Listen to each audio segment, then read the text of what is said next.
afternoon to everybody, and good morning to those participating in Africa as well.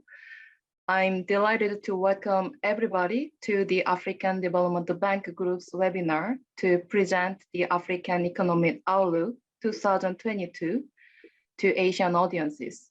My name is Yuna Che. I'm the External Relations and Communication Officer at the African Development Bank. So the African Economic Outlook is the African Development Bank's premier flagship report that serves as a tool for economic intelligence, policy dialogue, and operational effectiveness. As we towards COP27 in November, which is Africa's COP, the theme of this year's African Economic Outlook, supporting climate resilience and a just energy transition in Africa, is perfectly timed.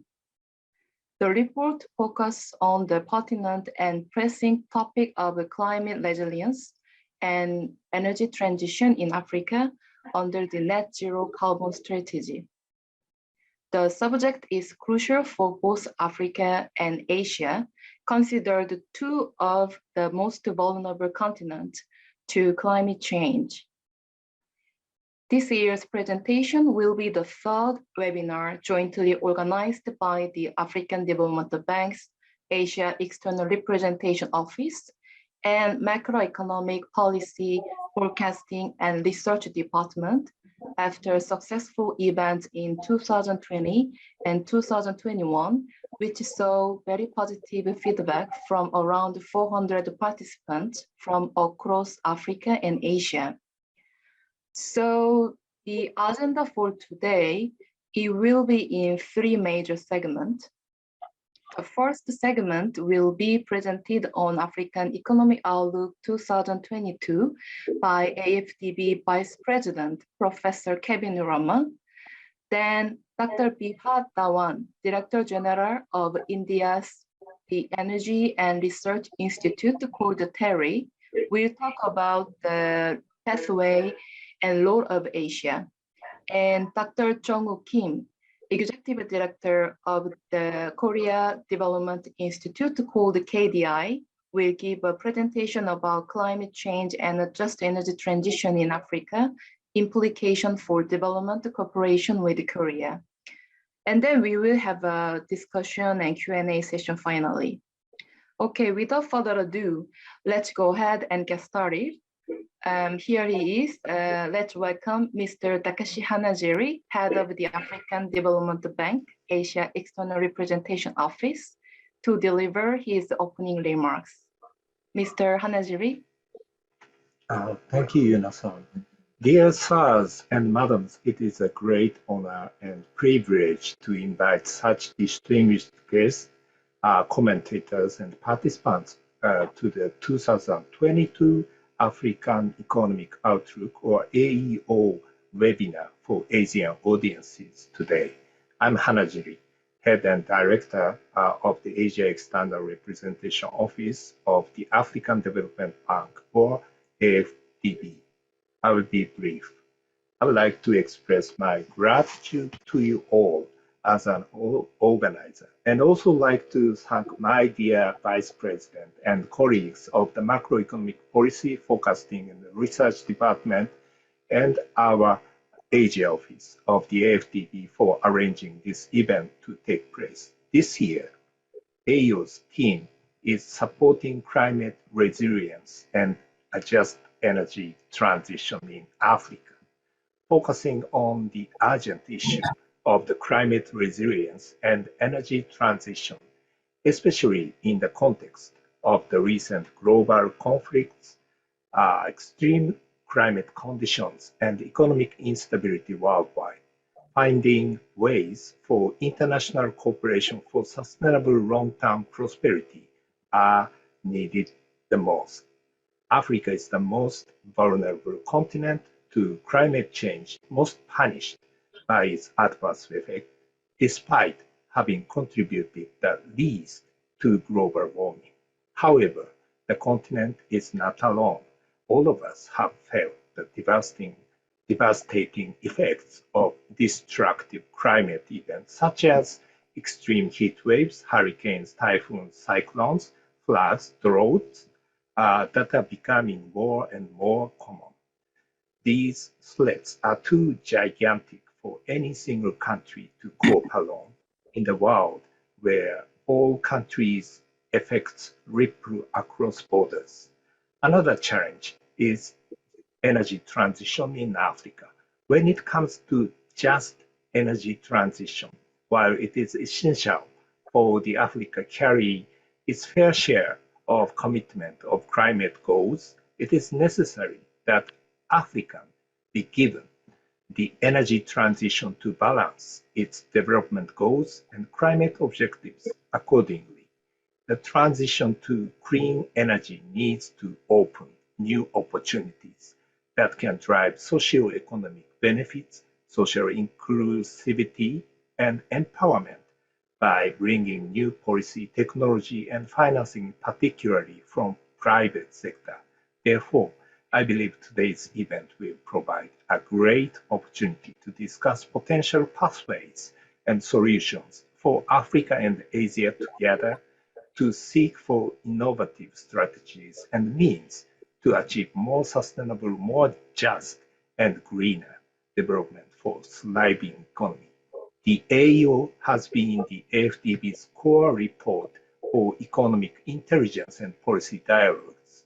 I hope this will be a platform for everyone. I mean, government officials, agencies, members of the African Diplomatic Corps in Asia, development practitioners, private sector, civil society, scholars, journalists, and the general public who have all gathered today to share different perspectives, knowledge, and experiences. I would like to open today's event with a hopeful prospect for the bright future of the vibrant relationship between Asia and Africa, and the AFDB as an important contributor and facilitator of that relationship.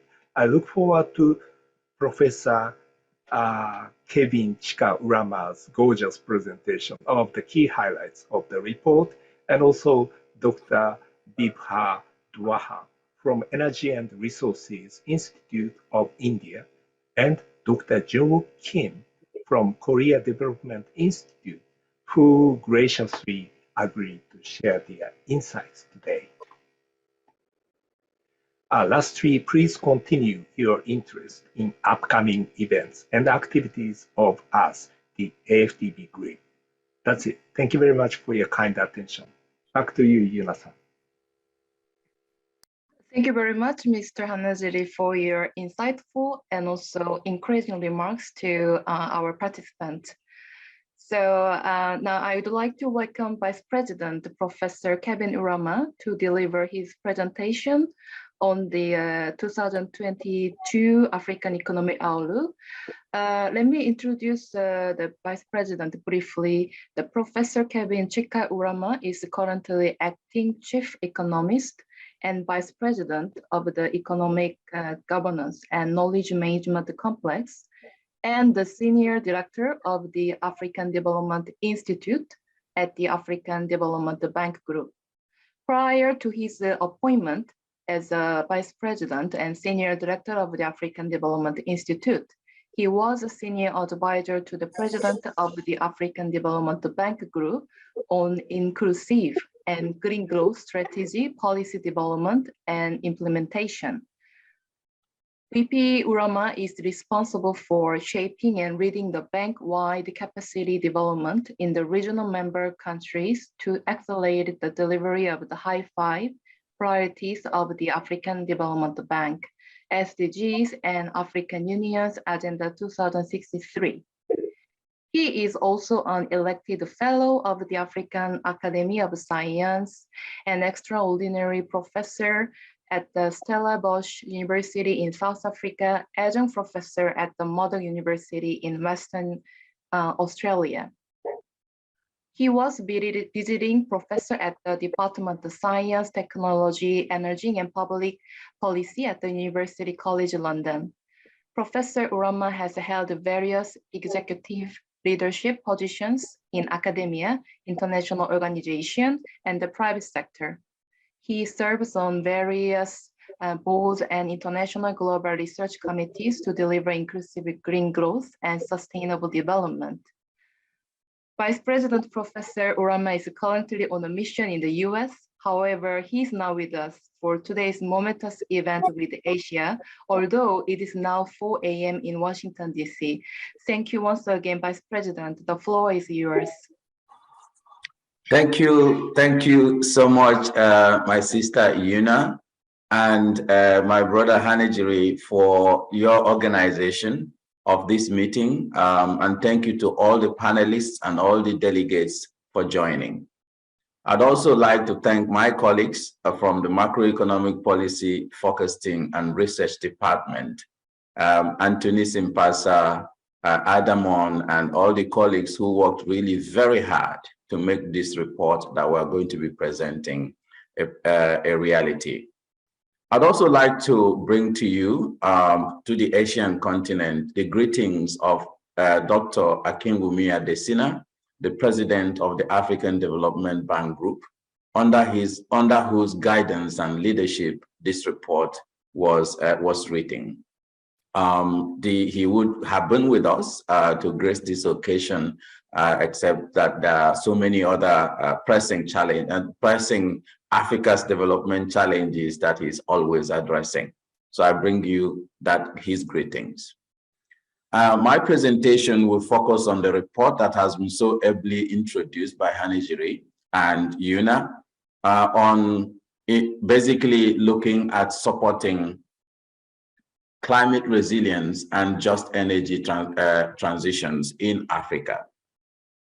This theme in itself was selected because of the interlocking challenges that Africa faces in trying to grow its economy, which requires universal access to electricity, SDG 7, while making sure that Africa plays its fair share in ensuring our global planetary sustainability by not exceeding its carbon budget, i.e. ensuring that Africa's growth pathway is a green transition pathway, but not dragging the progress that Africa has been making with regard to accelerating development and the welfare of its people. And for that reason, the report was structured in 3 main chapters. The first chapter will look at economic performance and outlook of the continent in the short and medium term. We also then went into looking at the chapter on climate resilience and just energy transition in Africa. What does it really mean when we say climate resilience in Africa, in a continent that has not really contributed much to that global commons challenge we now call climate change? Now, what does it mean for Africa to be able to be climate resilient and climate compliant while ensuring that just energy transition? What does that justice mean in the context of the global community, in the context of technology sharing and knowledge sharing, in the context of climate finance, and all the rest of the trade-offs that needs to be considered in that particular transition? And then in chapter 3, we address the major issue around financing, because we know that development as we know it today is driven by financing. So we talk about financing the climate resilience and that just energy transition in Africa. What strategies and instruments are available at the African continent's national government's remit, at the global remit, and also for multilateral development banks and DFIs and others who are charged to addressing these global challenges that Africa and the rest of the world faces. Then we home in on policy recommendations and some conclusions, which I have to say are just like teasers with regard to what needs to be done, so that when we go to this COP27 and all the continuous conversations that we've been having as a global community on saving our global commons, we will be able to be discussing those things based on knowledge, based on science, based on facts, and not sentiments or political interests or even national interests. Because as His Excellency Kofi Annan, our premier, former statesman from Africa, the former Secretary General for the United Nations, rightly described this issue. He says we are all on the same boat in this. So we cannot sit on one side of the boat and pretend that the holes on the other boat does not affect us. So it's a global commons challenge that we all need to work together to address in order to save our common humanity, our common planet, and our common future together as one. So let me just go into the first chapter, Africa's economic performance and outlook. So on this graph, you see that growth performance in Africa has, as always, been very resilient. We saw a contraction in Africa just before COVID-19. If I talk about before this 2019, you see on the picture here, Africa has had a good spiraling of growth upwards, up to 4.6% on average between 2020 and 2019. That was a good thing. But then the COVID-19 came in, and Africa, just like the rest of the world, the red line you see there is Africa. Africa saw a contraction in its GDP up to 1.6% in 2020 due to COVID-19 impacts. But as a resilient continent, the growth in Africa rebounded to 6.9% in 2021. But again, as we have seen in many economic cycles, Africa is very, very vulnerable to global shocks.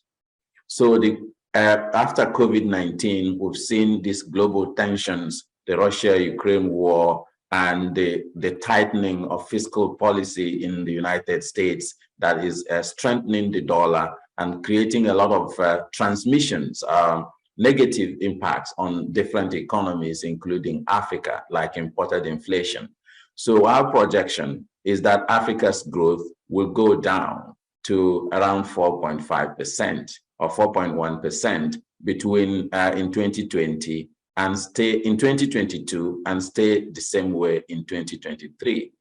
But keep in mind that these estimates were done in February 2020 when the Russia-Ukraine war was just beginning. So these estimates in terms of the growth prospects of the continent has a lot of uncertainties within it, including COVID-19. How does it play out, given that Africa's share in terms of the share of population that is vaccinated is still low? And how does the Russia-Ukraine war play out in terms of its knock-on effects on energy prices, on food prices, on inflation, and so on? And how does the contraction, the tightening of fiscal and monetary policies around the world transmit through trade and trade disruptions and other things, and also inflationary impacts on the continent? So we are positive, hoping that these impacts will not deepen the growth prospects of the continent. Now, but what pleases me specifically is looking at the disaggregated figures on the continent, because Africa is a large continent with several countries at different levels of development, different economic structures, and different realities. But when you try to disaggregate this growth picture in Africa, on the left side here, you see the regional disaggregation of these analyses. And you see a very beautiful picture. One is North Africa that saw a contraction of minus 1.3% in 2020 because of COVID-19, saw a big rebound in its growth to 11.7 in 2020 because of a number of good macroeconomic policies and fiscal policy responses that we saw in that region of the continent. But again, because of these overlapping shocks, that growth projection is projected to decelerate to 4.5 and 4.2% in 2022 and 2023, respectively. But that's still a positive picture. Then we think about South Africa, that the Southern Africa region that saw the biggest hit on COVID-19, seeing a contraction in its GDP growth by -6%. But again, we see a good rebound to 4.2%, but will be projected to remain at 2.5 and 2.4% respectively in 2022 and 2023. Now, West Africa was not extremely hit by the COVID-19 because of the structure of the economy and so on and so forth, but it saw a contraction of 0.6%, but a rebound to 4.3% and maybe remaining above 4% in 2021 and 2022 and 2023. Now, Central Africa's story is similar, and we see an upward trajectory in the growth in that region in 2023 and 2022 and 2023. Now, a very interesting region to look at is Eastern Africa, the only region on the continent that did not see a contraction on average because of COVID-19, again, because of several policies that these countries were able to implement to respond to the COVID-19, but also the built-up structure in the economy due to good macroeconomic policy management that has been happening in that region. And we see that, of course, the growth was decelerated, but it didn't go to negative figures. So it grew at 1.5% in 2020, and we're seeing an upward trajectory of above 4.5% in 2022 and 2023. So we even expect that it will grow up to 5.5% by 2023. Then we know that Africa's economies have different structures depending on the sources of growth. So if you look at the structural differences on the right-hand side there, you find that countries that were dependent on external inflows because of tourism and so on were hardest hit by COVID-19, seeing a contraction of almost 13% in 2020. But again, that same set of countries has rebounded to above 4% and will remain above 4%. So whether it's oil exporters or resource-intensive economies and non-resource-intensive economies, or even countries we call low-income and middle-income countries, we see a good picture on the continent that the economies were resilient and were able to bolster the shock of COVID-19. But some macroeconomic fundamentals that are like debt vulnerabilities and inflationary pressures remain a big concern on the continent. In addition to that COVID vaccination that I've talked about and the changes that is happening in the global economy, including the geopolitical tensions that are having pass-through effects through trade and other variables that we've talked about. Well, let's just pick two of them.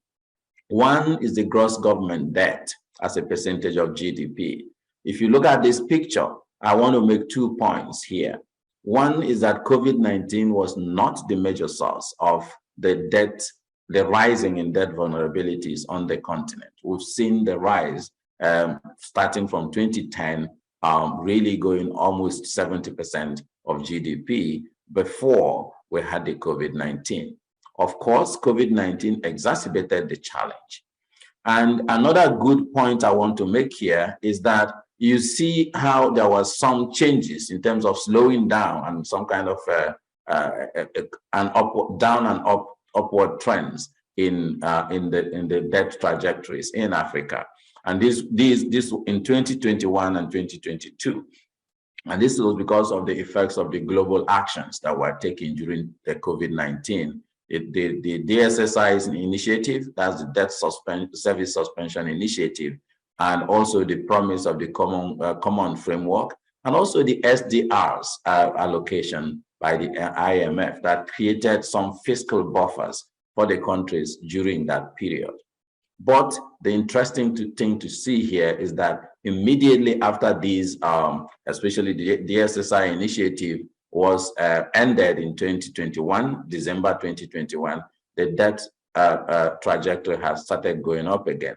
So that tells me that there is a lot more that needs to be done by the global community in terms of structural reforms on how debt is structured, and then also debt resolution and debt forgiveness, if I dare say, that is required. But also there are so many things that African countries need to do, prudent public financial management and so on. And the African Development Bank Group has responded to these challenges through several actions, but I will talk only of two because of time. One is the Debt Action Plan, which is a short-term action plan that the African Development Bank is taking to support countries that are in debt distress and the more vulnerable countries. But again, we have a longer-term strategy action that we call the Africa Public Financial Management Academy, through which we are helping countries to turn debt from all these discussions about debt vulnerability and sustainability to debt productivity. You can find a lot more about these actions of the bank on the bank's website. On the right side here, you see the consumer price inflationary pressures that built up in 2020 and in 2021 following COVID-19. This picture has changed significantly on the upward side because of the additional pressures that were created by the Russia-Ukraine war, and also, more interestingly, by the policy tightening in the United States and around the world with regard to pass-through inflation, imported inflation is called. Of course, discussing all these, we have to think about financing. How is the continent going to recover, and what will it take for the continent to recover from COVID-19? Without delving into depth because of time, our estimates was that at that time that Africa would require about $432 billion between 2020 and 2022 alone to address the COVID-19 impact and economic recovery programs.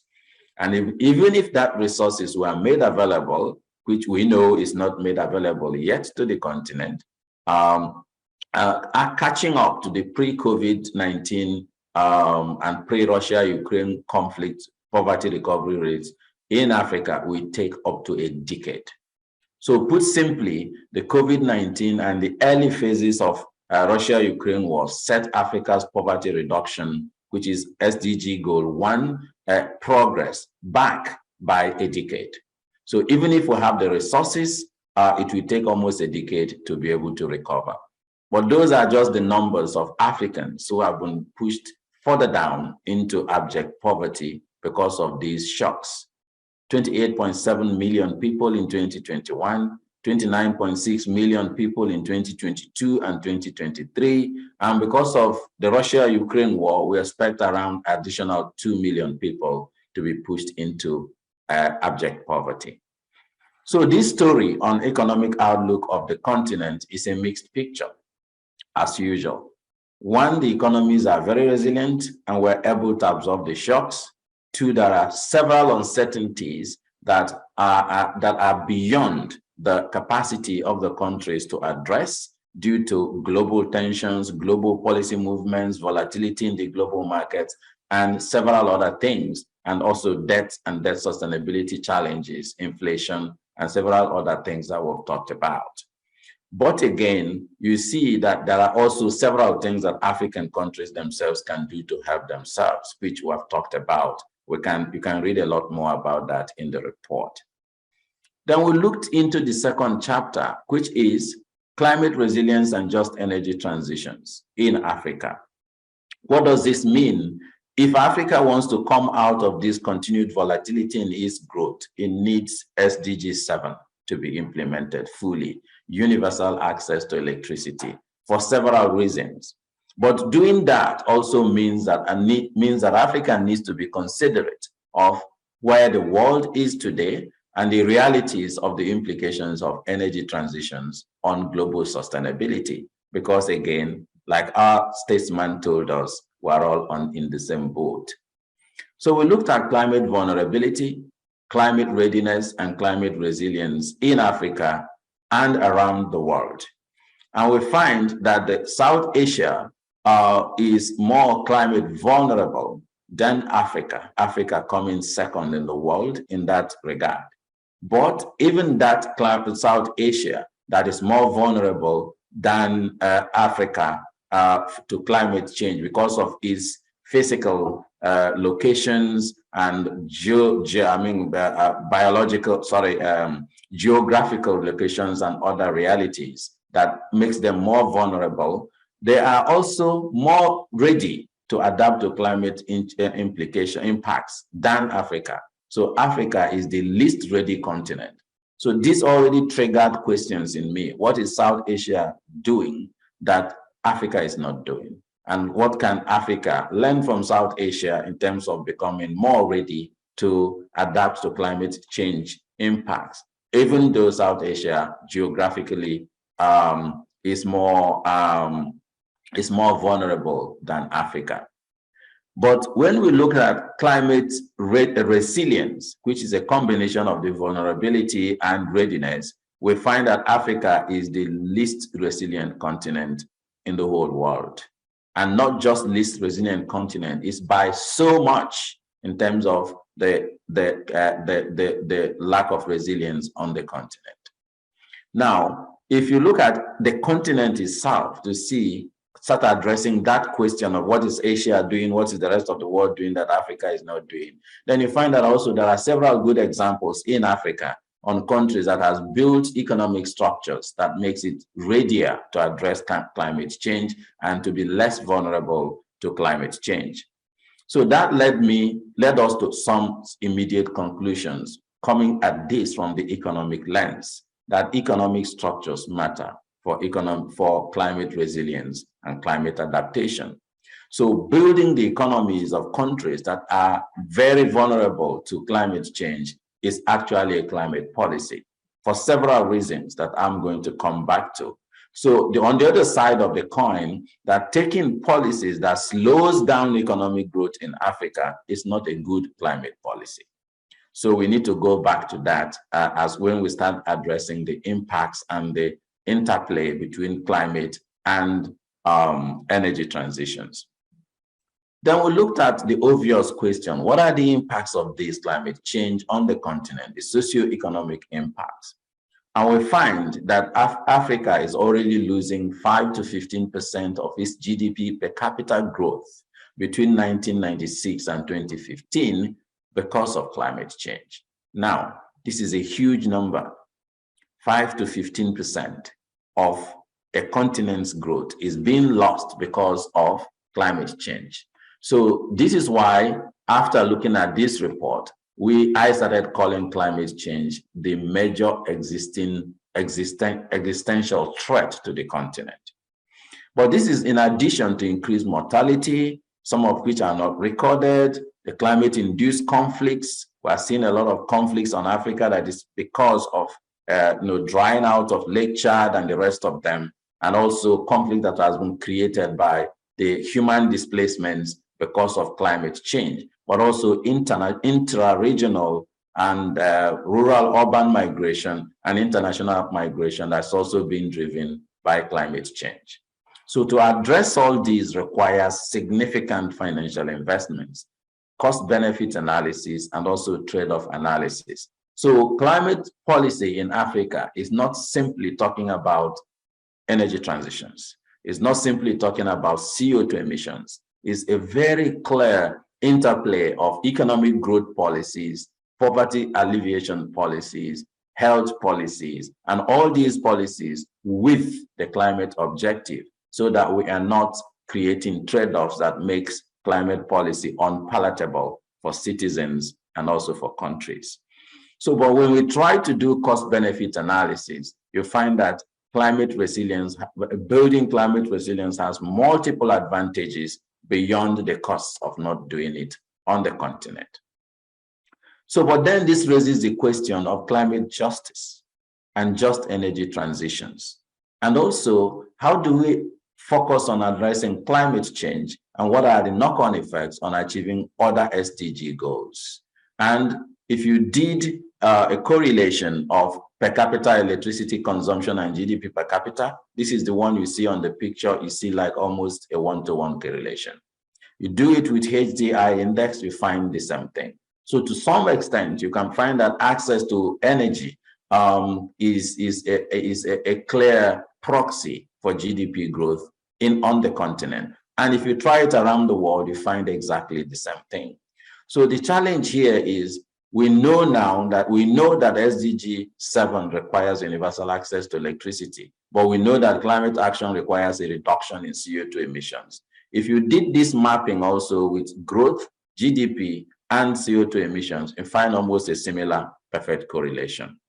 So we went deep to say, okay, how are countries making this transition and what would it mean for the rest of the world?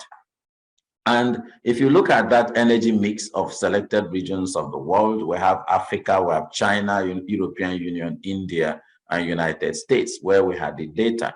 If you take this analysis back to the 1850s, you find a very similar, some similar conclusions. One, energy transition takes time. So it is not it actually takes decades to be able to have a decay function between using coal, which is highly polluting, to other less polluting energy sources. So the policy of trying to say, okay, stop doing one or two energy sources in order to be climate resilient might not be a wise option.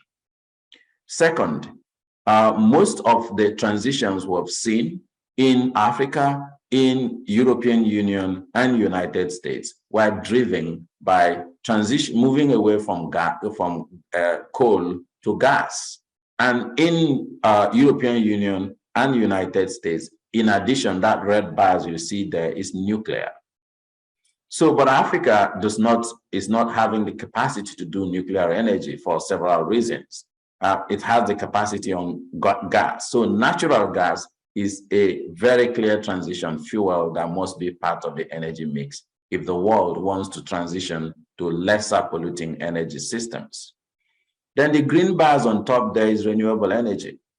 To be honest, as a renewable energy enthusiast, I was a bit disappointed to find out that even in the European Union, where we have had a lot of policies and a lot of efforts to transition to this technology, it is still about 28% of the energy mix on average in the European Union. Again, for obvious reasons. In the United States, it's much less. In Africa, it's also not going as fast as we expect it to be. But in most countries in Asia, it's also not going as much as we expect it to be. So the share of renewable energy in the energy mix needs to be ramped up significantly.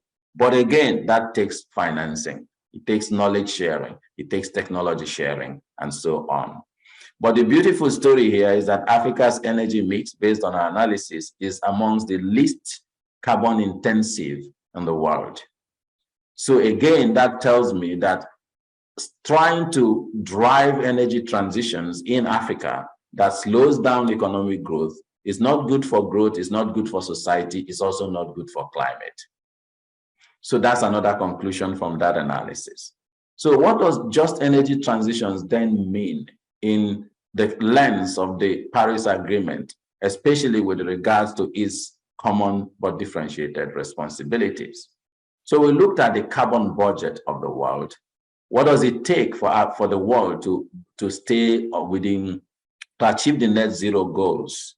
And we find that it takes per capita 2 tons of CO2 equivalent for if the whole world will remain within the global carbon budget. We find that 85% of the global carbon budget is already used up. So it's an existential threat for the whole world if we continue to emit CO2 emissions in order to drive growth. But we find that for Africa, the per capita footprint in terms of average carbon footprint is still within 0.95 tons of CO2 equivalent. While achieving that net zero means 2 tons of CO2 equivalent per capita, that simply leads to a very clear conclusion here that Africa still has large headrooms to meet CO2 without compromising the climate agreement of the world in per capita terms.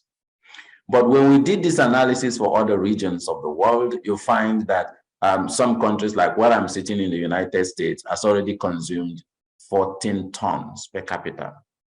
In Europe, is about 7 tons per capita. And in several countries around the world, you find that there is carbon deficit already. It's a carbon debt to the world. But for countries like Africa, you will see on the right side of this graph, you still have some carbon credit. So if I talk about the right side of the graph a little bit, you find that United States, and that the figures you see there is if you use the social cost of carbon to transfer the carbon credit and carbon debt into basically in the carbon markets. So if we use the social cost of carbon, which is a conservative estimate, this is how much of carbon debt different countries and regions of the world owes the world, and how much of carbon credit different countries of the world still has to remain within the carbon budget of the world. If I looked at Japan, the carbon debt of Japan is still small. It's not as much as that of the United States or China or the EU 27 countries, and even Russia.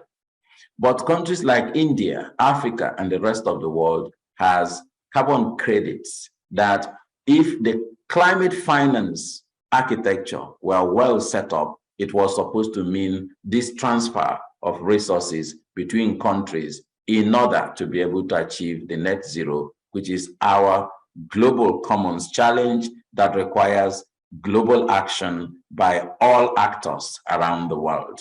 So that is justice, and that is fairness in the energy transitions of the world. Now, for Africa, translating that means that Africa has an estimated carbon credit of 4.64 trillion US dollars between 2022 and 2050. This means that Africa alone requires a climate finance inflow of up to 173 billion US dollars annually. And keep in mind that the whole world has been discussing 100 billion for the whole developing countries. And even that commitment has not yet been met. So two things that came out of this analysis is that if we really want to get real about climate finance, the magnitude and scale of climate finance is totally far from what it's supposed to be, including what we have been discussing, the 100 billion. I don't know where that number came from. I know it comes from negotiators, but then I don't know if the negotiators used any real analysis to come to that number. So that also then leads me to a few conclusions that we'll come to. If we want to get real about climate change, we need to get real about climate finance flows, because the climate agreement we reached in COP21 included that climate finance flows as a condition for countries meeting their NDCs. So we can't close our eyes about the climate finance flows that are due to countries and expect them to be able to make the transitions that we're looking for. So that's one big thing we need to conclude there. But in Africa, this doesn't mean that Africa should go cap in hand saying, give us our 4.6 trillion or we will not do climate action, because climate change is already an existential challenge for the continent. High-risk events is happening more frequently, and we're losing up to 15% of GDP in some countries, and the loss of lives and so on. So it's an existential threat that Africa must take action in order to address. So where are the opportunities? In the just transitions, the opportunities for Africa are abound, just like it has been in other development transitions. Africa is very rich in green minerals, the components of the green transitions, products, and services. And I've just listed a lot of them there, and there's quite a lot more. That's why you see ... at the end of each of those.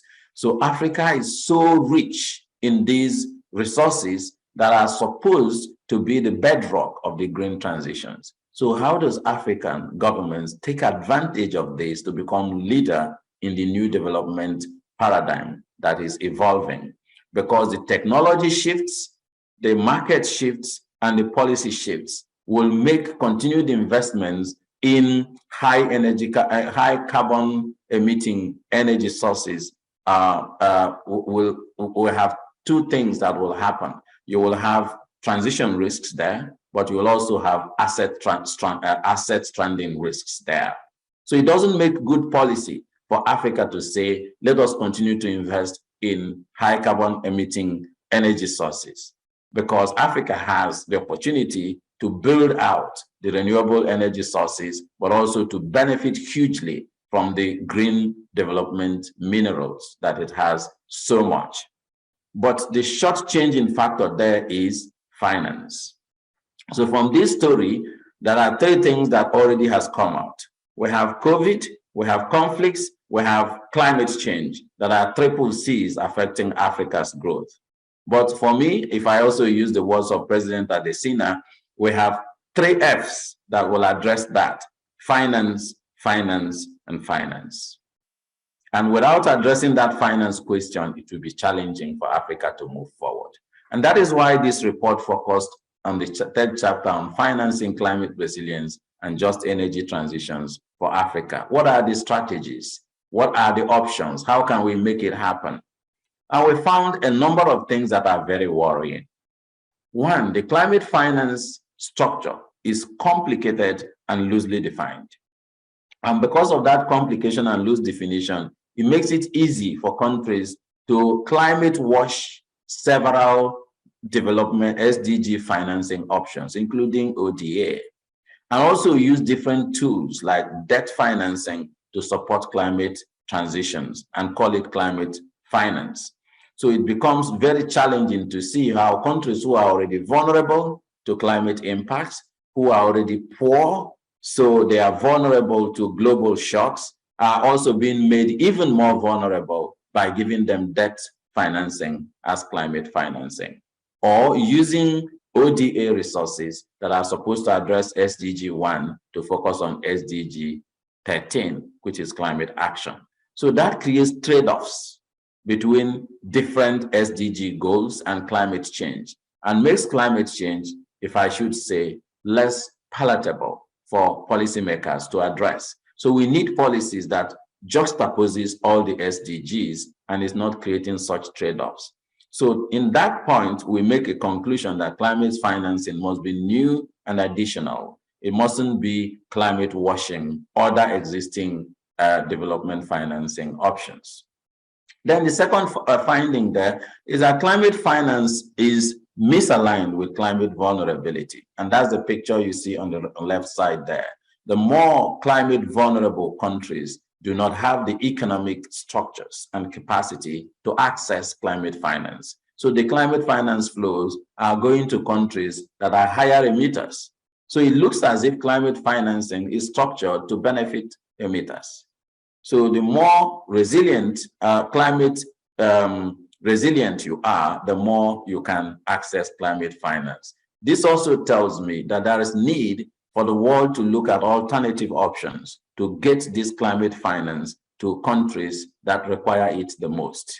Because even if we increase climate finance scale, as we've talked about, it's likely to continue to go to countries that have the capacity to access it. And those are not the climate vulnerable countries. And that is why we are proposing in the African Development Bank a climate action window of the African Development Fund, which is a concessional window of the bank that has been tested and proven to provide access to finance at concessional rates and as grants to these climate vulnerable countries.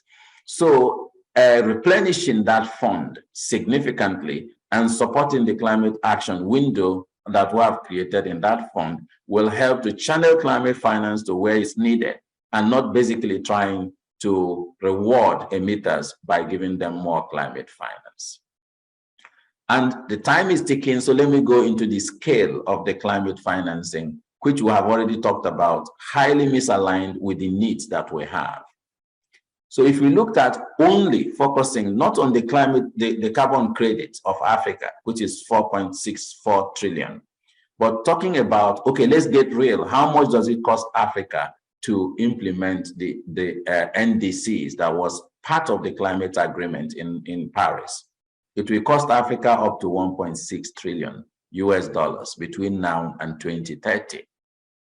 This means that on average, Africa will need up to 145 billion US dollars annually in order to implement the NDCs alone between now and 2030. But on average, our calculations show that Africa is receiving around 18.4 billion in climate finance. And this includes the debt instruments, includes the rebranded ODA, it includes funding from the African Development Bank Group, which the African countries are also shareholders in. So if you really try to look at real climate finance flows, it's much, much, much less than this figure. But even if we take that figure to be the climate finance, even though I don't agree completely, because there's a lot of double counting there and miscounting there, then you find that Africa has over 108 billion US dollars in climate finance gap between now and 2030. Keep in mind that the whole world is talking about 100 billion for all the developing countries, and we have not met it. But Africa alone needs over 108 billion to be able to address the NDCs alone.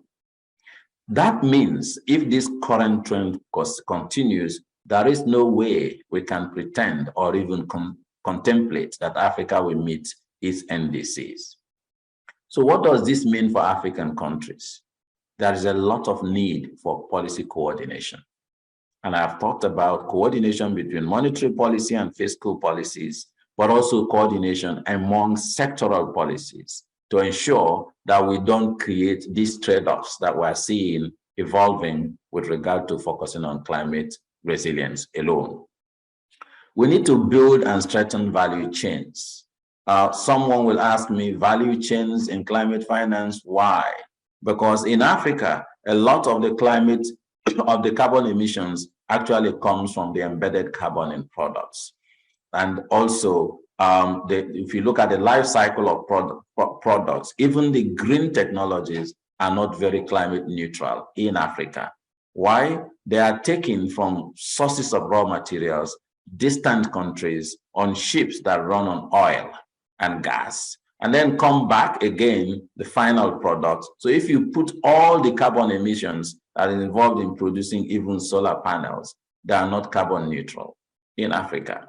So regionalizing those value chains and creating these technologies in areas where the raw materials exist will cut that CO2 emissions embedded in the export and import of the product, but it will also create jobs. It will achieve the triple goals of serving society, improving the economy, and also reducing CO2 emissions.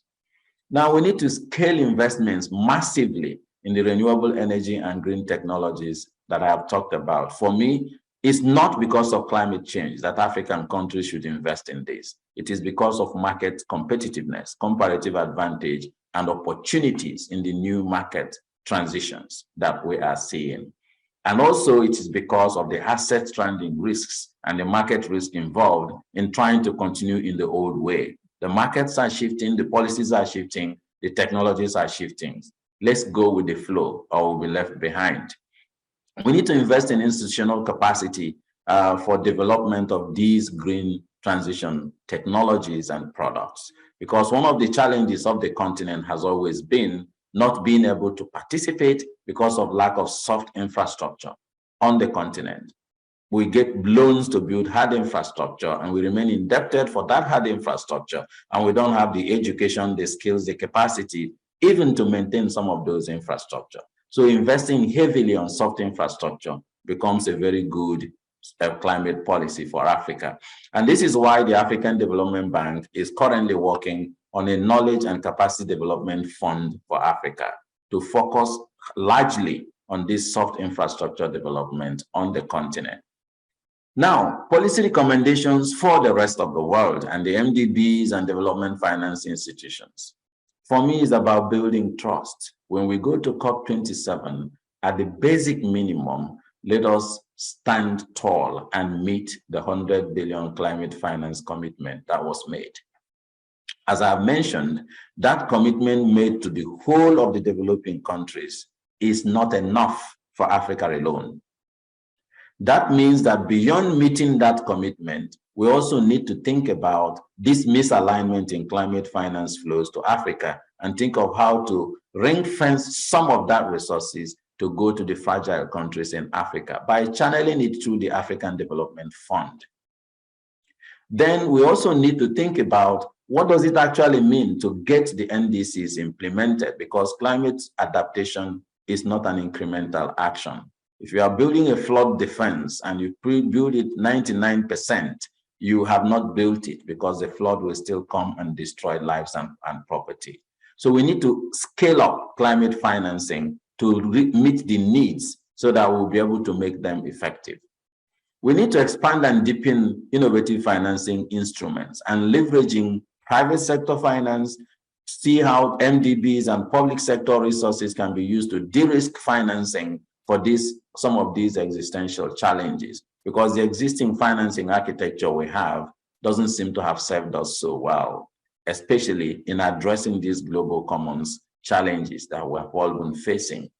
But finally, we need to increase concessional low-cost financing to support climate adaptation and just energy transitions in developing countries, especially in Africa, because without that, we are not going to be able to reach the Paris Climate Agreement that we've all agreed on.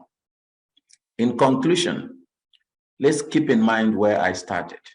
Climate change is a global commons challenge, just like COVID-19. So having climate impacts anywhere means having climate impacts everywhere, because CO2 emissions mix freely in the atmosphere, and the impacts of that emissions is geography agnostic. It doesn't really know which boundaries and who emitted it, who didn't emit it. That's not its question.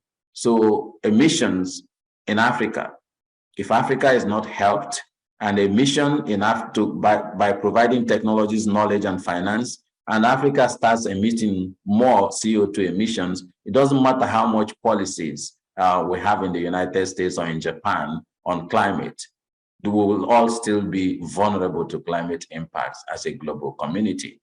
So it's not a question of aid, it's not a question of trade, it's a question of survival for the whole planet. So we need to think about policies that will allow for that redistribution of incomes to allow the countries that still don't have access to technologies to get that access to technologies to move forward. But in energy transitions, the conclusions we draw is that energy systems need to be technologically adequate. And that means you don't give someone light when he needs his energy to power micro and medium scale industries to increase incomes.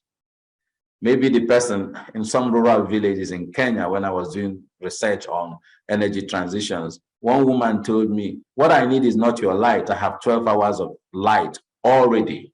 And the other 12 hours I'm supposed to be sleeping. So what I really need is how to power farming so that I have small technologies, the motorized technologies that allows me to do my farming better, to do better irrigation, to start a small scale industry, and so on. So let's not just consider renewable energies as the solution, the only solution. It's part of the solution, but not everything. Technological adequacy is important. Then cost optimal in terms of, and this is where renewable energy has a huge advantage because the costs or unit costs are going down. But it has to be viable in driving growth. It has to be viable in driving sustainable transitions. It has to be viable in terms of the energy needs of the society that we're talking about, because energy systems and energy services are not fungible. You cannot say because you have light, you don't need cooling, or that because you have light, you don't need transportation and transport systems for mobility and so on. Decentralized energy systems is key, and I've talked about it, and we need to get real about climate financing. discussing 100 billion and not meeting it doesn't meet the mark, because what Africa alone needs is 1.6 trillion to be able to implement the NDCs, which was agreed in COP21, the Paris Climate Agreement. And climate finance and technology flows was part of that agreement. And if I recall very well, there was the agreement that 80% of the financing for the NDCs will be conditional. It must come from these climate financing structures. So if that is not happening, we are not moving forward. But let me conclude by just sharing 3 words. One is from Einstein. We cannot use the old map to chart the new world. We cannot use the old map to chart the new world. That's number 1. 2, we cannot, in the midst of all these challenges, lies opportunities for innovation. And the human ingenuity to innovate is unfathomable. So let's not say there are so much challenges, we can address it. Then another one that I want to cite is from Mr. Olsen, which is from a Norwegian scholar. And he talked about the trade-offs that needs to be made when we are addressing these challenges of climate change and common social problems. We need to make sure it must involve redistribution of resources. If we don't face that challenge, we will not be able to get real about climate change and the climate challenge. Let's act together and save our planet together. Thank you. Thank you very, very much, Vice President, Professor Kevin Urama, for this insightful presentation and the solutions. And I believe your presentation and speech impressed those present in Asia and in Africa as well. I hope our participants now have a good understanding and analysis about this year's economic situation in Africa and how more vital collaboration and business ties between Africa and Asia would help gear up for upcoming COP27, which is Africa's COP, discussion and negotiation in the right direction, as well as make a recovery in both continents more durable. So let us move to the next session. It's a presentation session delivered by Asian eminent scholar.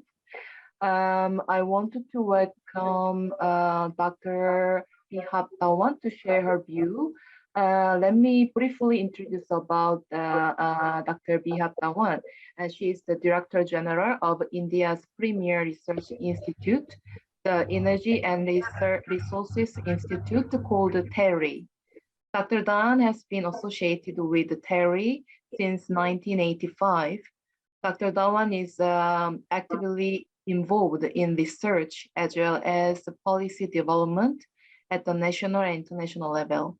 Dr. Dawan is a well-published researcher and has been instrumental in the establishment of the highly successful micropropagation technology park at TERI.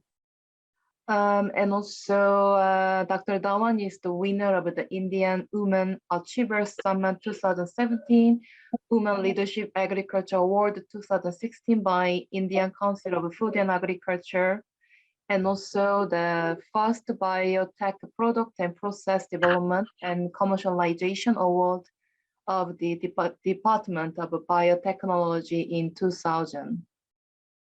So it is our great honor to have you today, Dr. Dawan. The floor is yours now. Thank you so much. And after this excellent presentation by Professor Kevin Urama, I don't know what to say because it was so elaborate, it covered every aspect and right from where the problem lies and where are the solutions. So thank you, Professor Urama, for making my job very simple because you have said it all. Let me put the screen on. So it's very clear when we are discussing about or what was just mentioned. So what I'm going to cover in my discussion is that what are the impacts of climate change? We all are observing that. A decade before, we had to convince people that it's a threat, but today, whatever is happening around, we can attribute more than 80% of that to the changing climate. Both Asia and Africa, I should say, we have more or less similar problems. Quite many of them are exactly same. Of course, no two, even within the country also you find variability. So there is some variability. But at the same time, if we say the similarities are much more, and therefore we can work together to look for solutions. And of course, it goes without saying that the technologies of yesterday are not going to work today.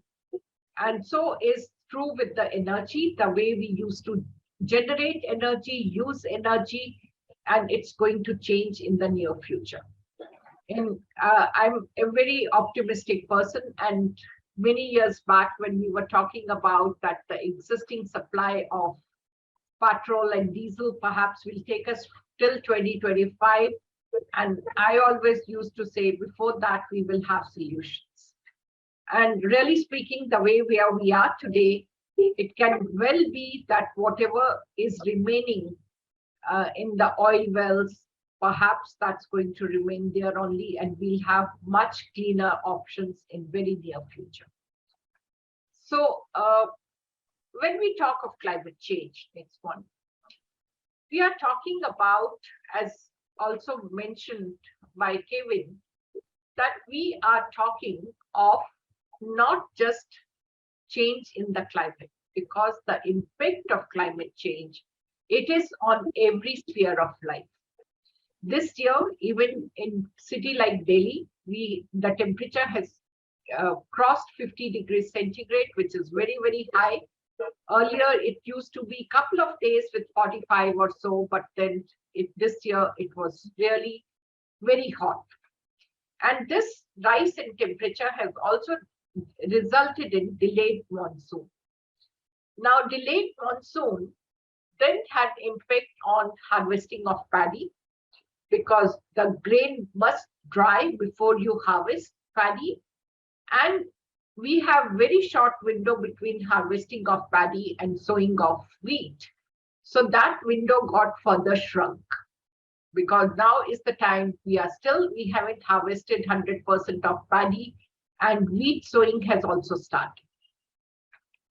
We talk about the warming of ocean. Now, again, it is going to have impact on entire biodiversity. It is going to impact fish, because that is something which we consume as food.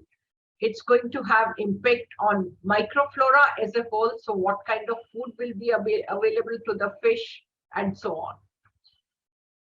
And the same cities within the country, they have drought at one time, and then they have floods. So in a way, it is that you have a vicious cycle of droughts and floods happening in the same year, in the same region. So which is causing further problem, because we talk about selecting varieties, plant varieties, which will survive in drought, but then what happens with standing water? So there is a total confusion, which again is impacting our crop productivity. We also discussed about extreme events which are happening because the rain, it is not distributed the way it used to be. We used to say there is a monsoon season, but now within a week, and even in cities like Bangalore, Delhi, or even in Rajasthan, which were drought-prone areas, we have witnessed floods. We talk about sea level rise, and really speaking, it's also putting pressure on many of the industries where to put the infrastructure. Because with rising sea level, of course, it's going to be a problem in the coastal cities of India. It is also going to be a problem in other parts of the world. And it can be that the cities over a period of time will get submerged with water, and some of the cities perhaps will not exist on the maps even. We talk about the Himalayan glaciers. Of course, Africa won't be affected by it, but if we look at Asia, whether it's India, Nepal, Pakistan, Bangladesh. Now, the melting of glacier has two impacts. One is that there is immediate increase in water in the river. But more than that, because once these glaciers have melted, where are we going to get water in the following years? Because the glaciers have already shrunk. So it is going to lead to water scarcity in the region. Next. These are just to show that it's all over. It is not in one city. It is perhaps, I'm showing you like in Chennai, it's in south of India, it's a view of the airport. So your flights cannot take off. You're talking of Jammu and Kashmir. Look at it, like what will happen to the shops which are over there? They lose everything. And Kedarnath, that is a pilgrimage site. Now over there, why I wanted to show you these is that whether it is Africa or Asia, we are poor countries comparatively. And therefore, if any event of this nature happens, people don't suffer, they don't only suffer that day or that year, perhaps they suffer for generations. Because whatever they have built over years, they don't have insurance, they don't have money. There are, especially when we talk of Kedarnath, so many people have lost their lives. So with the result, it is that their entire family, they suffer for generations because of one event of this nature. Next one. So that is what I just wanted to show. If you see that, of course, there is a train which has fallen apart because the track has got broken. And when you talk of floods, then you don't see anything. The entire houses, they are submerged. So there is a sort of damage to human life as well as whatever little infrastructure is there. Next one. Now, if we look at IPCC, of course, they have warned us. And not only that, what they warned, and at that stage, it was that perhaps they want to create sensitization, but the actual impacts are far greater than what was predicted by IPCC. And of course, their working group 2 and 3, which was, I'll just talk about them a bit, impacts, adaptation, and vulnerability. Now, what the report has identified, the increasing gaps between adaptation action taken and adaptation action needed. And that's where we say that we should have acted yesterday. We don't have any time. And these gaps are more prominent in lower income populations. So what we need to do is that first, of course, is we need to identify. And then adaptation actions, what are the efforts to ensure sustainable development and combat climate change? Kevin made an important point, and that is that we have to move towards cleaner or sustainable practices to save the planet. So I'll say planet will do very well without us. And we have seen it during COVID time. So 2 lessons which COVID has taught us. One is that whatever happens in one part of the globe is going to have impact on entire globe.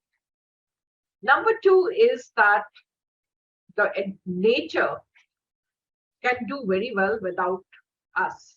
So when we were confined to the 4 walls of our house, we could see that biodiversity was much better. You could see birds which you are missing for many years. Your water, rivers had become cleaner.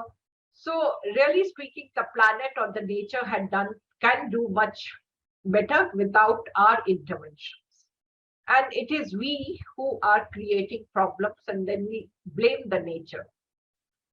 And when we talk about climate finance, and we are saying that at least 50% of it should be allocated towards adaptation goals, it is not that the rich countries are trying to help developing nations. It's the other way around. First of all, they are the ones who have polluted the environment.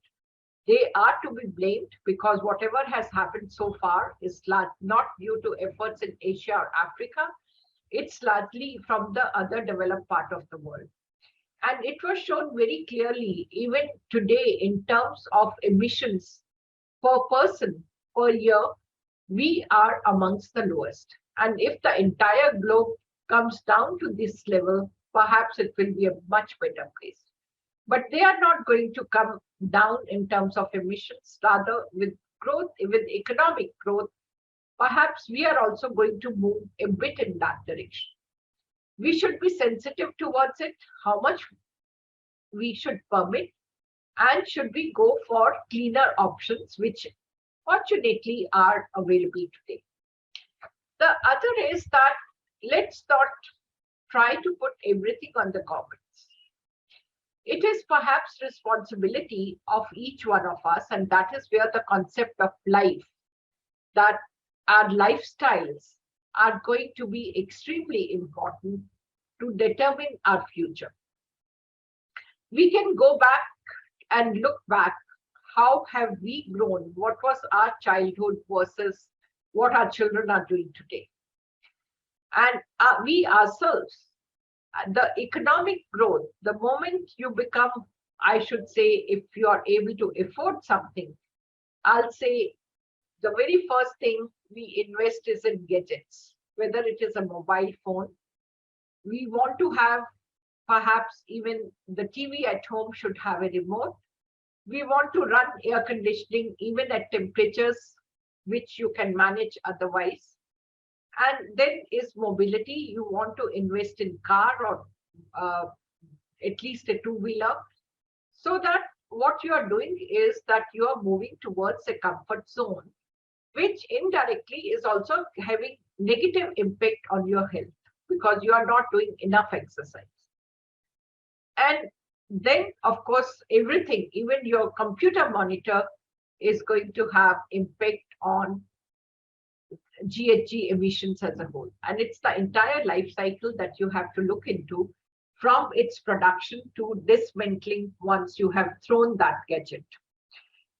Similarly, we are not conscious about, and again, I draw the example from the COVID, we don't really require the number of things we have accumulated over years. Look at the number of clothes. We all have wardrobes full of it. But do we ever think how much of GHG emissions are happening?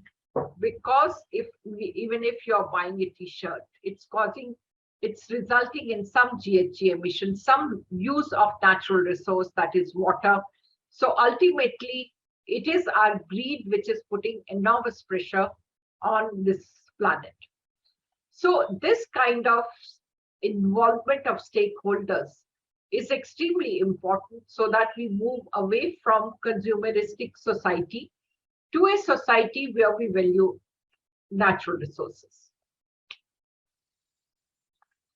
Now, it is that we also have to realize that there is a very narrow window of taking action which is now available to us.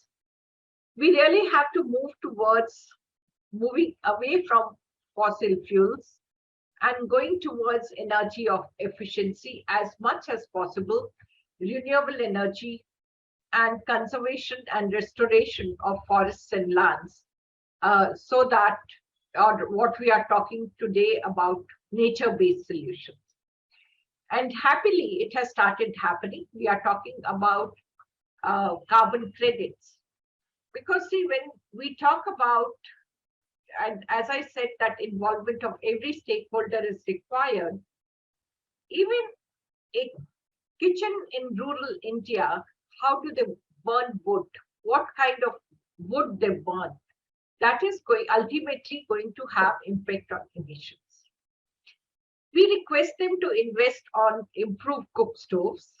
Of course, the direct benefit to them even today will be that in terms of biomass, they'll have to collect less, and also the indoor air pollution will be comparatively lesser.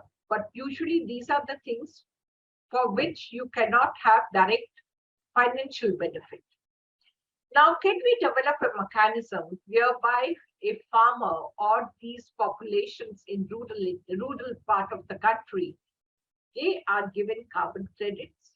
Because a traditional cook stoves will result in X amount of GHG emissions, versus if they have invested in improved cook stoves, where are the savings in terms of carbon or emissions? So can we compensate them with financial benefit so that they are willing to invest in new technologies? Similarly, when we talk of agriculture sector, and I'm sure your country is no different from mine, we go for broadcasting of urea fertilizer. Now, fertilizer, again, because agriculture is very sensitive and we want food to be available to the larger population at affordable rate, there is huge subsidy on urea being offered. So it is a drain on the government. Now I get urea at a subsidized price, so I don't value that to that an extent. And therefore the usual practice is broadcast it in the field. So what happens to this precious fertilizer is that part of it, definitely it gets absorbed by the plant. Part of it gets converted into ammonia and it goes into the air, or we are polluting the air because of that. And quite a bit because of our agriculture practices, and especially because water is also over subsidized. So therefore, we believe in flood irrigation rather than going for drip and sprinkler or subsoil irrigation. So part of it also gets into the groundwater, further polluting it. So it is one, but then for farmer, where is the incentive? If we tell him to invest in renewable, or rather in the sprinklers and all, for them there is no incentive. So can we also go towards green or the carbon credits which can be earned by the farmer so that they are financially benefited, and because of that they can be willing to invest in the technology as well. Now I did talk about life already, and I have discussed about that even a simple t-shirt which we don't even think twice before buying. We are talking about carbon emissions, which is in the CO2 emission, which is about 2.6 kg, and for a jeans 11.5 kg. Now, if we develop a dashboard that is available to you and me, and at the end of the day, I say, okay, maybe my emissions for the day is so much, perhaps I'll become conscious before buying, because it is not only towards my paying capacity, it is also my consciousness that what is happening otherwise. And also what is happening, and that is where somewhere our research also has to move away from what we are doing. We have found that in most cases, people throw away clothes because they fade away. So therefore, maybe the research should be invested more in terms of dyes, which are more permanent, so that the cloth doesn't look old. So that kind of research also we have to go into. Now, what I again want to say that today, fortunately, the youth is far more conscious compared to us, and they are aware and they really want to go ahead in cleaner technologies. So, as mentioned earlier, I'll come to the other side of it, and that is that we have technologies available.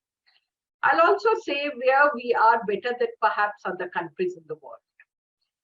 Because whether it is Asia, India, Africa, the good part is that we still have to build our infrastructure. So it is not that something already exists, and therefore we look into that if I break this, create new infrastructure, what is going to be that cost?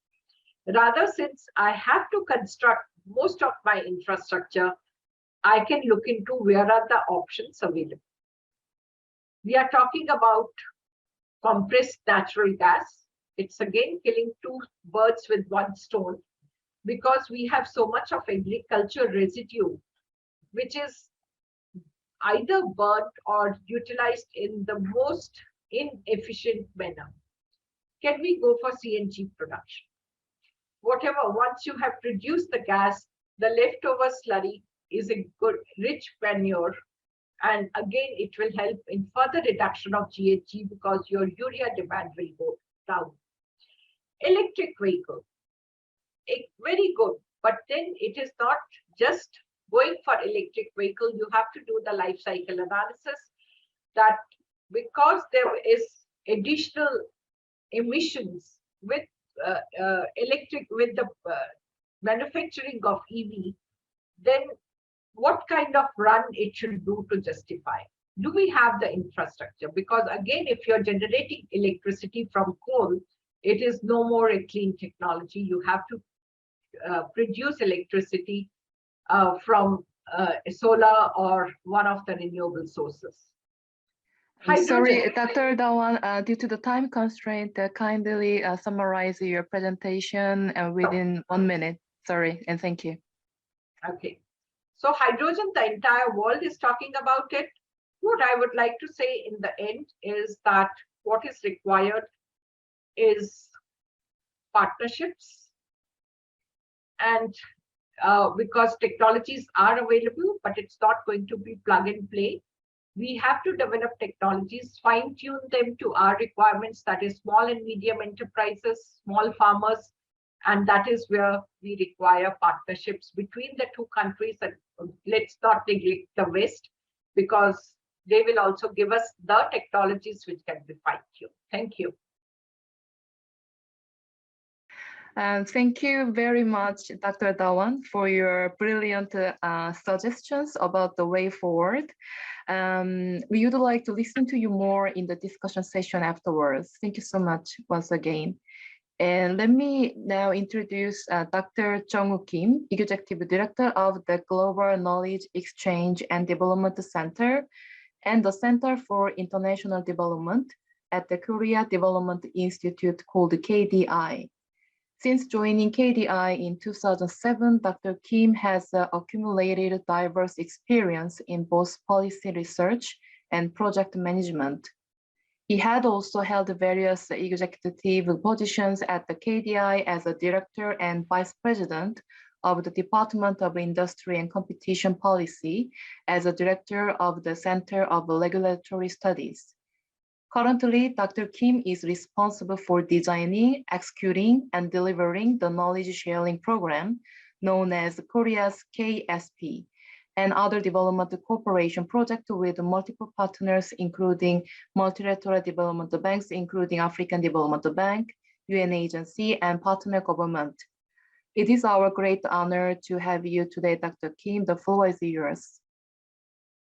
Thank you, Yuna. I'd like to make it really quick because we are so behind the schedule, and I think Q&A session or discussion following my presentation is more valuable than mine. So let me just briefly talk about the climate change and adjusted energy transition in Africa based upon the Korean experience and some recommendations. So I'd like to just skip over those things with a short notice, because even though the Africa shares lower than any other continent in global carbon emissions, but the burden from the climate change on those economies are so huge. That means it's unproportionately suffers a lot from the climate changes. So the African countries should get some attention from the global society, of course, but it is not happening yet.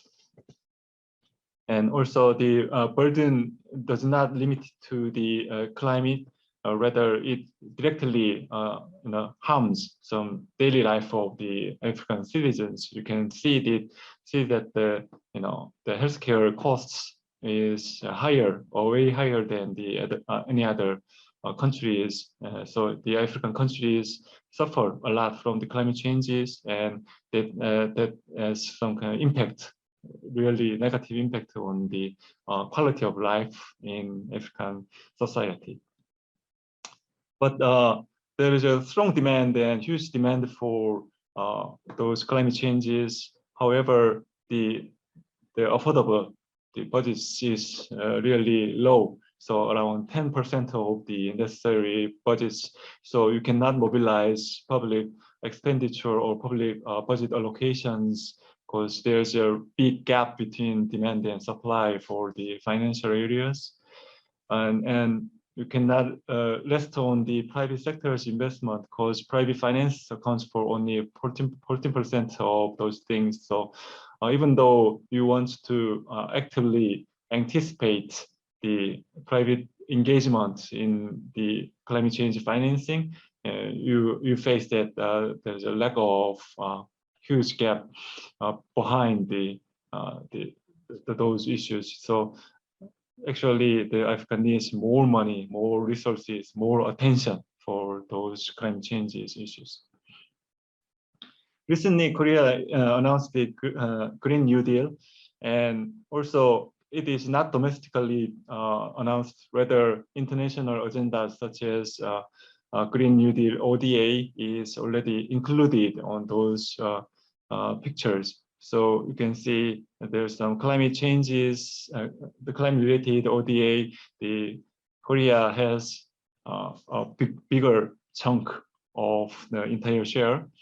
Also, the total volume of the bilateral ODA for economic has increased just before the pandemic. And during the pandemic, most of the ODA was focused on the public safety or health issues to prevent and to minimize the pandemic, to take care of the global issue.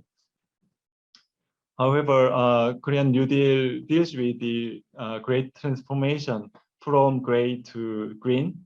So it also promotes the Green New Deal ODA strategy, because we are really interested in greening, and we'd like to expand our international cooperative work or efforts to facilitate or enhance the greenness over the globe, including African countries.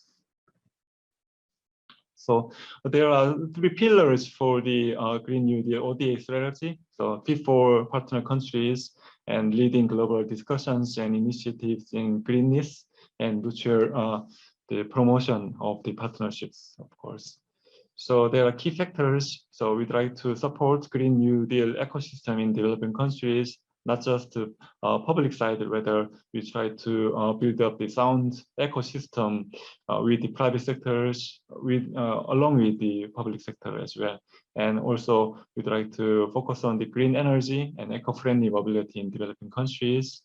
And we try to implement the flagship projects tailored to partner countries. So not just one best practice, rather we try to tailor and make a kind of customized solutions based upon each and every country's case. So, and also we aim to improve the scope and measurement method for green ODA. So that is key factors we try to address. Recommendations. So instead of green ODA start in abruptly, rather we try to focus on the greening ODA or greener ODA. So the traditional ODA is needed and necessary for the conventional infrastructure or programs or medical services. So not just start with from the scratch, rather incumbents, the demand for the ODA survive and sustain. So we try to make it in greener way. So deliver with the eco-friendly method, or longevity buildings can be delivered via those greening ODA, or pursuing the greener ODA, the things. And we do have kind of criteria for selecting those issues. So we have climate risk management indexes. So when green indexes will enhanced, then you can expect more or much greener ODA in your hands, and then project will be delivered via those measurements. Also, we aim to like environmental goals, like contributing to the environmental goals, and safeguards will be another way to boost up the economic activities in greener way. So those things are our recommendation. So in short, we'd like to invite private sectors, and private sector participation or active engagement is crucial in green ODA or greening ODA to take care of the issues in African countries. And so public sectors should to invite private sectors, also support private sectors engagements with more infrastructure built on time and in time. Also reshape of the ODA, not just global development financing restructuring, rather we try to mobilize affordable resources into the greener ODA, or make a framework in the long run to get a green ODA in Africa countries or other regions as well. And also start with the greening or greener ODA is necessary in order to start immediately for achieving or taking those ultimate goals, and to take care of the African countries in various ways. So thank you for your attention. Thank you very much, Dr. Kim, for your enlightening presentation and also innovative recommendation for the future cooperation between Africa and Korea and in Asia overall. It is good to, personally, it is good to learn about the upgraded official development assistant ODA, the greening ODA, which is pretty the innovative, and also it's good to hear again that the role of the importance of the private sector. Thank you once again, Dr. Kim. So let's now turn to the open session of the event, the discussion. The three presenters and two economists from the African Development Bank will actively join this session. Please let me introduce my dear colleagues, two economists briefly. First, Dr. Anthony Simpasa. He is a lead economist for Nigeria and acting manager for macroeconomic policy, debt sustainability and forecasting division. And the second economist, Dr. Adamu Mukasa. He is the principal research economist in the same department. And Dr. Mukasa is one of the drafters of the African Economic Outlook report, and he's has widely published in a different sector. And also, let me introduce Mr. Naoshige Kinoshita, who is a moderator for this discussion session. Mr. Kinoshita is the deputy head of the AFDB Asia office. He has over 25 years of professional experience in project management, ECA, project finance, and M&A in the energy and infrastructure business field, particularly in Africa. Before joining the AFDB Asia office, he was a chief investment officer at Energy Financial Solution Policy and Regulation at the bank's headquarters. So I will now pass the floor to Mr. Kinoshita to moderate the session. Okay, so thank you very much, Yuna-san, for the introduction. I'm Naoshige Kinoshita. Actually, it is a very great honor and a pleasure to moderate this panel with distinguished 5 panelists. So let's move to a discussion session. For the constraints of the time, it would be very helpful if each of you limit around 2 to 3 minutes for your answer. Okay, so the first question would be for Dr. Kim. Thank you for the wonderful presentation regarding green ODA, and also you mentioned a little bit about private sector investment in the presentation. And this is regarding about energy transition. The question would be, how has the war in Ukraine changed the dialogue around climate finance, especially in the regard of to investment in natural gas including liquefied natural gas. You could talk about not just about African context, but as a Korean and Asian context. And of course, gas is something, VP Urama mentioned in the presentation in the beginning as a transition source. So the first question to Dr. Kim, floor is yours. Thank you. Okay, as uncertainty in the traditional energy market rises due to the Russia-Ukrainian war, securing a stable and sustainable energy supply chain is emphasized globally, as well as strengthening energy security through the green transition, of course. In the case of Korea, since nearly 95% of Korean energy resource relies upon the foreign imports, we see Africa as a new cooperation partner emerging an important role in energy mix with its abundant natural resources such as natural gas, mineral, and renewable energy resources.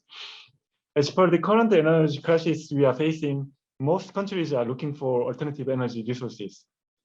In particular, the European Commission recently presented a final draft of the Complementary Climate Delegated Act, and it classified nuclear and natural gas as green energy in the EU taxonomy. Additionally, in the case of Korea, there is an active discussion on whether nuclear power should be included in the K taxonomy as well.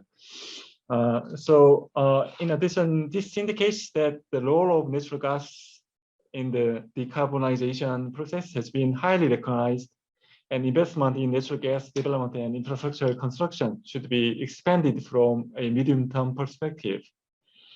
As a result, Africa is expected to benefit from the Green Deal or ESG-related investment in natural gas sector. In Africa, the level of gas production has not only increased in traditional natural gas exporting countries such as Algeria, Nigeria, and Egypt, but also more than 20 natural gas development projects are scheduled to begin by 2035, which are currently in feasibility study and confirmation stages. So since uncertainty in natural gas supply and demand is expected to intensify, I think it is necessary for governments to expand overseas energy development projects in such a way that they collaborate with domestic and foreign private companies to stabilize the supply chain. So reflecting on a successful public-private partnership PPP projects experience of Coral FLNG in Mozambique, which was built in South Korea by Samsung and now is achieving its LNG cargo, adding Mozambique to the LNG producing countries. I hope that we can make more successful cases in other parts of the African continent with this. Thank you. Yeah, Dr. Kim, thank you very much for mentioning very positive, regarding gas development. And even you mentioned about a particular project in Mozambique. And of course, the bank is involved in development of the gas sector in the bank. And of course, as an energy transition, it is quite important.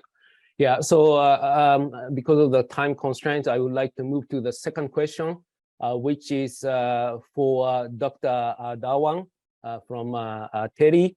And the question would be, could South-South alliances and a partnership provide alternative to the current lopsided global climate finance architecture?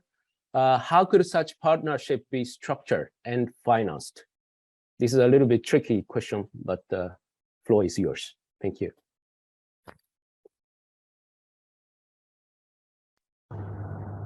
We are discussing about South-South collaboration since 1978 or so. And I suppose that is the only solution, because I believe in that the technologies which have been developed in the Western countries, there is no model as plug and play. You need to modify those technologies, and because it is also that the scale at which they work versus our socio-economic conditions, they are totally different. And therefore, the South-South collaboration is essential. The other aspect is when we look at technology development, the cost of technology development in our countries is far lower than what it is in the West. So therefore, the only way going forward is that you have to work in partnership, both for developing new technologies as well as fine-tuning the existing technologies for using in our countries. Now you talk of finance. Yes, finance is an important part. Part of it, definitely we are talking of carbon financing. We are talking about the developed part, which has actually done the damage to the environment. They should actually pay, they can afford it. But at the same time, nothing is going to work if we ask for subsidies. I believe what we should do is carbon financing is required, but that should become like the initial fund. And thereafter, from the benefits, we should be able to generate more and take the technology to the next step. And believe me, that cost of technology development is going to be far lower in our part of the world. It is also that the technology which is developed or already developed overseas, if we want to put it for use by masses, it has to be fine-tuned in our countries. And then we have similar conditions, and therefore why to reinvent the broken wheel? We can work together and take the technology to the next stage of commercialization. And it also holds true for human resource development. And what we also perhaps somewhere need is that we should, rather than going for PhD, which is more PhD oriented, the research should be mission oriented with students from both the countries, both the continents, Asia, Africa, or the South. Yeah. So I'll say tripartite, but the two of the southern part, South, and maybe the developed part, so that you also have access to best of the technology. Yeah, thank you, yeah, Dr. Dawang, and this event is because the beauty is between Asia and Africa is so it's not just a developing country, but the developed country, but the different continent, and I'm really impressed with your wording, fine-tuning the existing technology and carbon financing in the beginning, the first part, and it's eventually going to develop in the future. That is very fruitful and insightful comments. Thank you very much. So, okay, so the next question would be our colleague, Dr. Anthony Simparsa. The question would be, what innovative financing instrument could be developed to support climate resilience and just energy transition in African countries? This is a core question in this event. So floor is yours. Thank you. Thank you very much, Mayor, for the question. But let me pay special tribute to the three presenters, Kevin and the two professors from KDI and India. I think they put out a very strong case for the just energy transition, including the need for innovative financing to unlock investment in climate-related issues in Africa, but also in other developing countries, including in Asia. I see essentially three main areas where we can attract innovative financing, particularly focusing on the role of the private sector, given that we know already that public financing is very limited and the countries are going through a lot of challenges, trying to recover from COVID-19 and other shocks. So private financing will be critical, but what does it require? I think we will need to start exploring the opportunities in sustainability-linked bonds and loans specifically, that's embedding them climate risks from that will be amenable to the private sector. Essentially, we're looking at issues of blended finance as well, which, as you know, is an avenue that can help attract private financing by de-risking some of the climate-related infrastructure or climate-related projects in all the different spheres. I recall also one element that we have probably not explored that much, both in the report, but also in the discussion that we've had today. That is that many countries now are looking to urban renewal, increasing climate smart infrastructure, producing, creating opportunities for low carbon emitting vehicles and so on.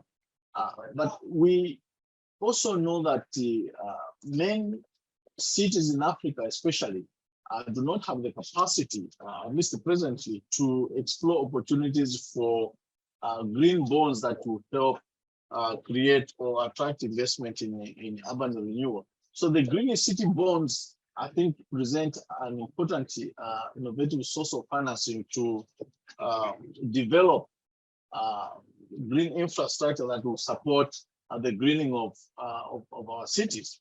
We saw the pictures that were presented for the case of India, and that is not uncommon in the case of Africa as well. Here where I'm sitting in Nigeria, we have had massive flooding that have decimated some of the roads, as well as disrupting logistics. So attracting private investment in some of the urban renewal projects, I think, is key to developing resilient infrastructure that responds to ravages of climate change. The last point that I could probably talk about, and this speaks to smallholder farmers especially, that rely predominantly on traditional agricultural practices, is that providing them with opportunities for climate smart agriculture, opportunities that will help them reduce the carbon footprint in the agricultural practices is key. But this will require developing carbon markets that will help them to realize the potential that is in the carbon trading. I have an example that I can share with you, which has over the past couple of months gained a lot of traction, and that is involving the community, both traditional leaders at local level, but also the community in understanding the benefits of climate finance and the effects of climate change on the agricultural produce is very important. In Zambia recently, one of the leading community action groups in partnership with the Shell and the Zambian government has realized and validated the reduction in carbon footprint of about 0.9 metric tons and rewarded local farmers millions of dollars to help them continue with the same conservation practices that help them to reduce the carbon footprint. So there are many ways in which we can attract financing in climate-related issues, but we also need to engender the issue of gender, and we need to incorporate and mainstream gender in all the issues that focus on attracting financing in some of these areas that I've talked about. We could say more a little bit, and some of these things we've already articulated in the project, the report, and the Professor Orama also had talked about them. But I think those are the three issues that I wanted to highlight in addition to what has already been said. Thank you very much. Thank you, Anthony. Yeah, it's very, important. You mentioned about green bonds and carbon footprinting, carbon footprint and new wave of sort of trading in relation to community and agriculture, which is very interesting idea. Thank you very much. And next question would be to Dr. Mukasa Adaman. The question would be, what are the roles of multilateral development finance institutions in reshaping and redesigning global climate finance models to make them fit for the needs of African countries? This is a very important question. Floor is yours. Thank you, Adamu. Yes, indeed. This is a very good question, a very important question, especially for Africa. I think we have heard from Professor Urama that there is a mismatch between Africa's national determined contributions, NDCs, and climate finance. And there is that problem of the global climate finance architecture. So the question is indeed very important. So I think there are at least three main roles that the multilateral development finance institutions, such as the development financial institutions and multilateral development bank, can play in order to help in reshaping and redesigning the global finance model. I think the first one, they should really lead by example. I think that is key. They should really lead in example by providing more concessional finance instruments, but also grant for climate change. I think this has been made clear during the presentation. So this morning, before this session, I was just looking at the latest joint report on MDZ climate finance. And what struck me was that 70% of their total climate finance commitment, which were around 66 billion, were through investment loans. So we are talking about MDBs, but 6% of their climate finance commitment were on loans, and only 5% were just in terms of grants. And if you make a comparison between 2020, which was the year of the latest report, and you go back to 2016, now the climate finance loans was just 73%. What does this mean? It means that between 2026 and 2020, we have MDBs have become increasingly more debt-oriented than they used to be in the past. So I think for me, this has to change. They have to lead by example, and for that, they need to provide more concessional financing instruments instead of increasing the share of investors' loans that they are providing to development countries. And I think it will be also important in that regard that to emphasize the need of very ambitious replenishment of these institutions, because they are really crucial in terms of boosting mitigation and adaptation finance. So for me, that is the first key point that they have to play. They need to show good examples by providing more concessional financing. I think the second role they should play, I think they should leverage their structure to endorse not only a clear push for meeting and even exceeding the 100 billion commitment by developed countries, but also they should really push for a deep reform of the global climate finance architecture. Why? Simply because if you look at the structure of these FDIs and MDBs, what you will notice that advanced economies, developed countries are important shareholders of this institution. So you have among them people who can make things change. For example, in the case of the African Development Bank, we have like 40% of our shareholders are outside Africa, and the majority of them, they are developed countries. So you find the same kind of structure in other MDBs. So I think that MDBs can take advantage of that structure and start initiating internal debates with their developed country shareholders on how we can make the current global climate finance architecture fit for developed countries in general and African countries in particular. For example, what we have seen that most climate finance funds and even trust funds, they are hosted in those developed countries. And as Professor Rama explained during his presentation, so reforming the global climate finance architecture will also imply improving the functioning of these funds. So MDBs and FDIs can play a very important role in that regard by initiating very profound internal debates. And finally, and I will stop there, I think these institutions, they are one of the main interfaces between the public and the private sectors. And Anthony was explaining just before me that we need really to attract the private sector. And this is one of the key weaknesses of the current global climate finance architecture. So I think MDBs can play that role, being the interface between the public sector and the private sectors when it comes to climate finance. So they can help not only scaling up the public climate finance, but also they can help in crowding in the private sector. So I think these three roles should be played by the private by MDBs and FDIs if you want to reform the current global finance architecture. Thank you very much for listening. Thank you, Adoban. It's fantastic answers talking about more concessional loans, grant, and structural changes and place MDB's role.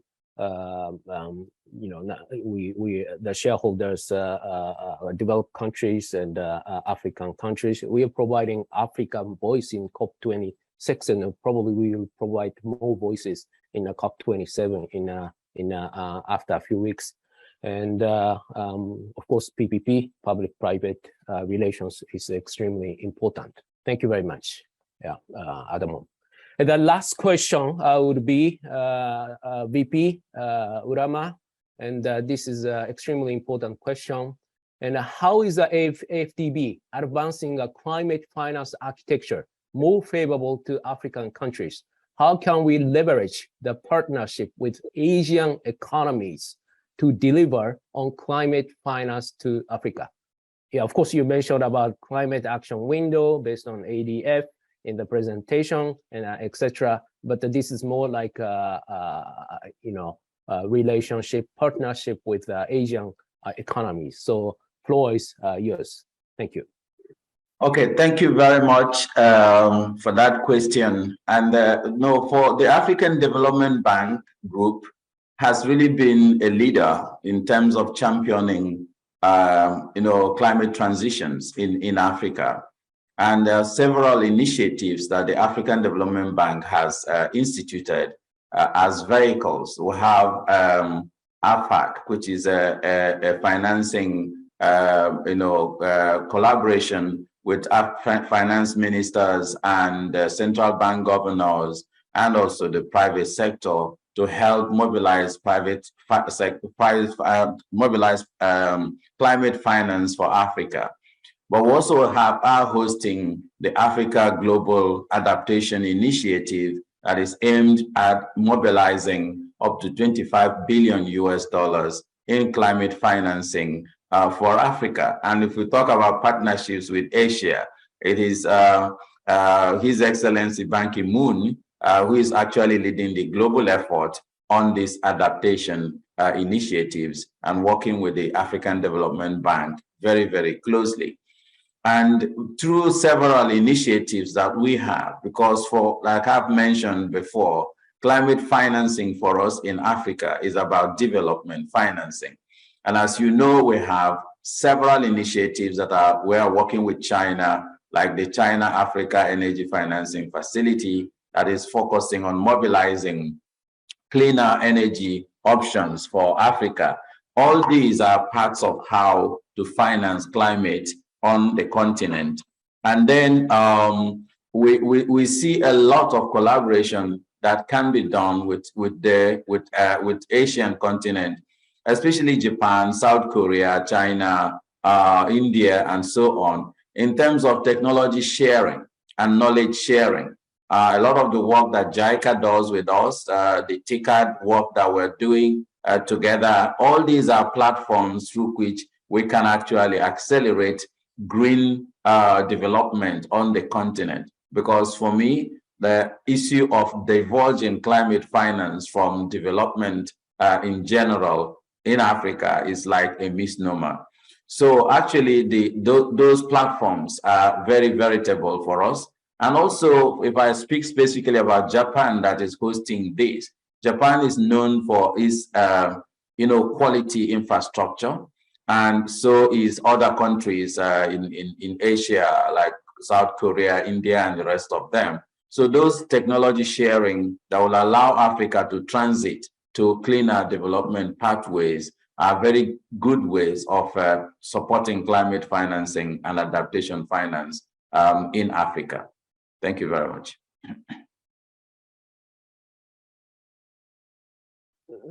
Thank you, VP, for the last wonderful comments and in relation to adaptation initiative and technology sharing and more solid infrastructures that we have to make it. And yeah, I wish we would like to continue the whole discussion, but I think, we are almost over the time.